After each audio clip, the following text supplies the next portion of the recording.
In terms of protocol, we know there's quite a lot that's going to happen. There's going to be a chain that will be handed over. There's a sword and there's a constitution.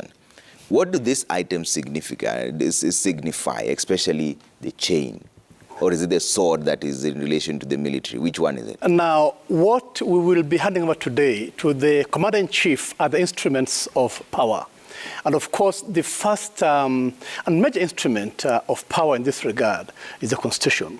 That as it does his normal routines, he's always guided by the Constitution in all that he does as a key instrument in all this. Then secondly, he'll be awarded the Sword of Honor. The Sword of Honor comes out of practice.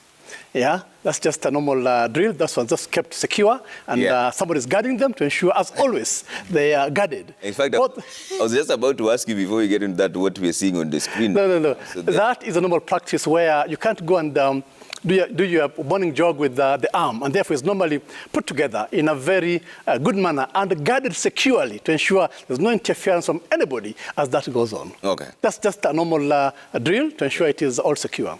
Okay. So here back to the sword then, it has a lot of significance in terms of the fact that it reflects power and authority. Yeah. And in war in the past, you know, you'll find the commander having a sword.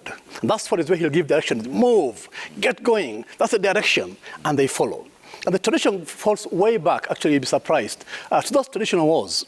But in modern times, much more it comes from Japan, where the Japanese samurai, what was very popular with the empire and the rulers at that time, that whenever they are, whether the king or queen, that sword is the authority. That has been carried on all through, and what we see now today, adopted almost all over.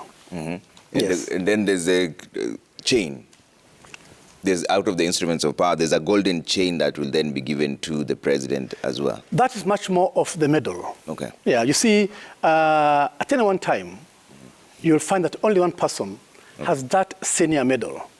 The senior, and again, remember, the power to award honors and awards is vested in the presidency. Even when anybody gets that award, it's in the name of the presidency.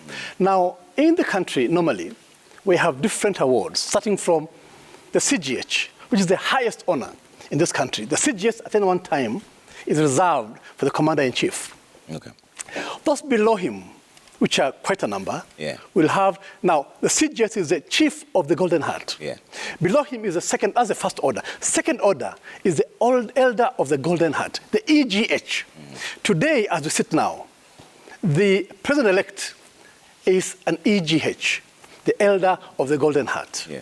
The commander, the CDF is an EGH, the elder of the Golden Heart, and a few others. Only one sitting person enjoys the chief of CGH. Today, therefore, the president, in handing over, will award the president-elect the chief of the Golden Heart, the CGH, with that chain you'll see being handed over, which is very key as part of the ceremony. All right.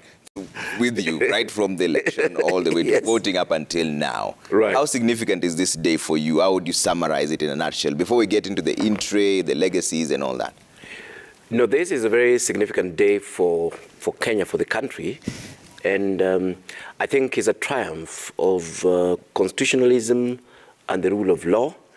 It is smooth transition of power from one regime to another in a democratic society is actually very significant. And of course, I've highlighted this twice in a Nigerian TV, that Kenya is currently the gold standard of democracy and democratic transitions in Kenya. We tested all the systems, from the election all the way to the Supreme Court in a very peaceful manner, with the different candidates accepting the outcome, some grudgingly, but that is just how democracy is. So I think we've done well this time round, despite, of course, our usual quarrels, including even the role of media in this. But it's a proud moment for the country. It's a proud moment for development of our democracy. Yeah. And yes, there might be one or two small questions, but those are our internal issues. We are very proud of the country, on this particular day, and to congratulate the incoming president that will just be, inaugurating in a couple of hours. Do we also expect a 21-gun salute?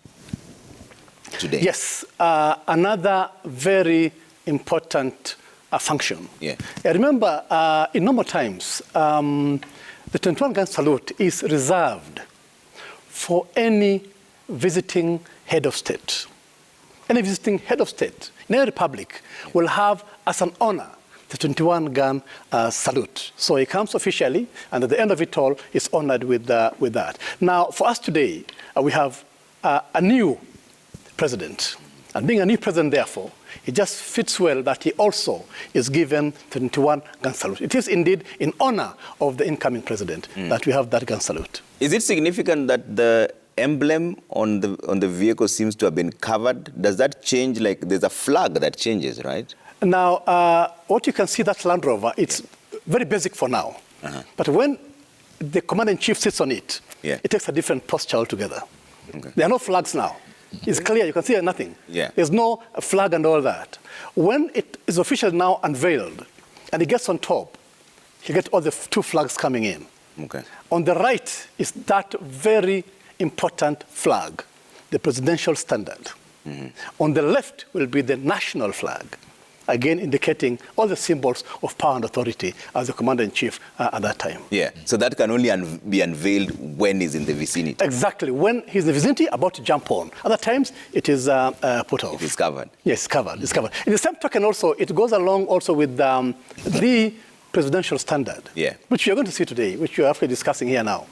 The presidential standard, again, is another show of power and authority to the commander-in-chief, or the president in this case. And it's only pulled up when he's present. Never when he's not there. When he leaves, it goes down. Okay. That's purely for him, in person. And that's why it is him who selects the colors of his presidential standard. Okay.